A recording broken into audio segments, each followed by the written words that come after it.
अस्सलाम वालेकुम तो सर पे यूट्यूब चैनल लतीफ आबाद JPPW वीडियो शुरू करने तो पहले मेरे चैनल को सब्सक्राइब ते लाइक ते शेयर जरूर कर गिनो वाल करें अज दा व्लॉग स्टार्ट। अज दा व्लॉग ये है कि हुण काल आइए कि सिजावलपुर रोड दे उत्ते डगेटी लग गई है। हुणे उत्थां मौके ते पहुंचदे हैं भी डगेटी लगी है जो चोरी थई है भी दू दुकानें ते डगेटी लगी है। अक्सर थींदियां चोरियां ते जल्ले काल की तोने 15 की तोने या मीडिया वाले को की तोने या कहीं को की तोने साकू डगेटी लग गई, वो साकू डगेटी लग गई है। हुण अग्गा जुलते हैं मौके ते पहुंचते हैं देते हैं भी डगेटी लगी है, चोरी थी है, कितना नुकसान थे और किमें किमें थे बोल के अग्गा वीडियो स्टार्ट करेंगे। और मेरे पैसे कवरेज कराना पहुंच के वाला वीडियो स्टार्ट करें।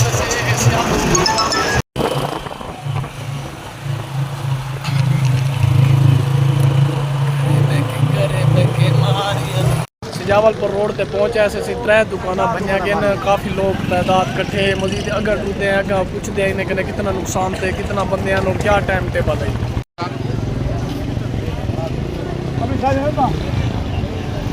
अस्सलामुअलैकुम भाईजान, सारी रात डकैती लगी है। थाना सारा इतना के थाना सिटी चौक दे उत्ते ये हुण चला गया शहर तो बाहर, जिस वजह को रोज़ाना इतना के वारदातां थींदियां।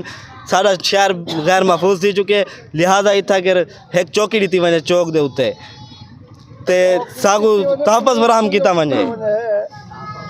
फौज कहनी साढ़े नुकसान थी पे काफ़ी 3-4 दुकाना बन गए देने, साढ़े मोटरसाइकिल ही तू कट गए देने गली दे विचों पर वो रक्षा बन कट गए देने।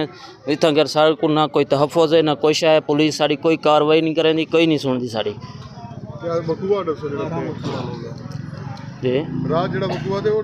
रात 1:30 बजे 12 बंदे आन साढ़े चौकीदार को बात किते ने इतना के सागू यो कितने को कुटिया मारे ये ने ते डगेटी का मार ते साढ़े नुकसान कर गए।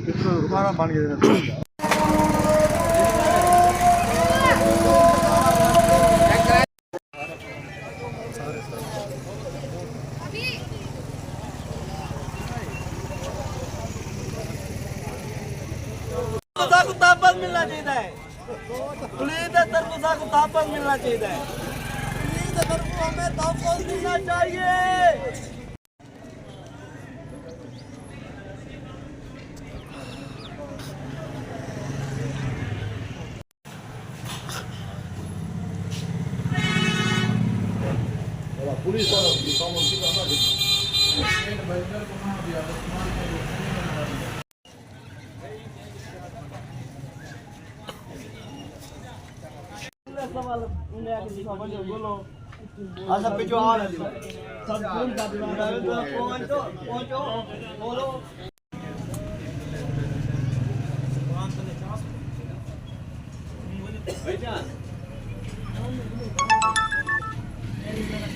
हुण सही कवरेज करके वापस पहुंचे हैं। मैं अपने दफ्तर है खड़ा कि हुण इन्हें जिमें आखण इतना है तो 4 दुकाना जिन्हें दे ताले भंजे ने, समान चाहते हैं, एक फटा रक्षा चोरी का उनके उत्ते लगे ने, कुछ राह आगा गए आवाम पिछू लग गई है, उन्होंने पुलिस भी पिछू लग गई है।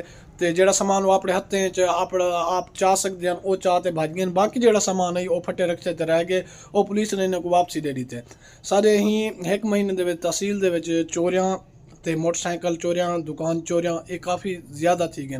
वो कि वजह कने थी गए कि पहले थाना चौक के उत्ते होंदा शहर के अंदर, हुण थाना सदर है जिता शहर तो बाहर उतना शिफ्ट कर दिते ने। ई वजह करके शहर की वारदातां चोरियां डगेटियां ये आम थी गए। पुलिस को चाहिए कि सारे चौक ते जेड़ा चलो थाना बच्चा खड़े होंगी, इमारत बिल्कुल मुक्की खड़ी है, एक कमरे दे विच चलो यही कर गए, एक चौकी बढ़ा गए या 5-7 कांस्टेबल उत्था बह वजन जेड़े शहर का रात का रौंड मारन, गश्त करन कि चोरियां च बेहतरी आ सकती है, चोरियां रुक सकते हैं। अज का व्लॉग इतना ही खत्म करें, मजीद कल मिलसू एक नवी वीडियो के नाल। दुआवां विच याद रखे, वीडियो जरूर देते रहे।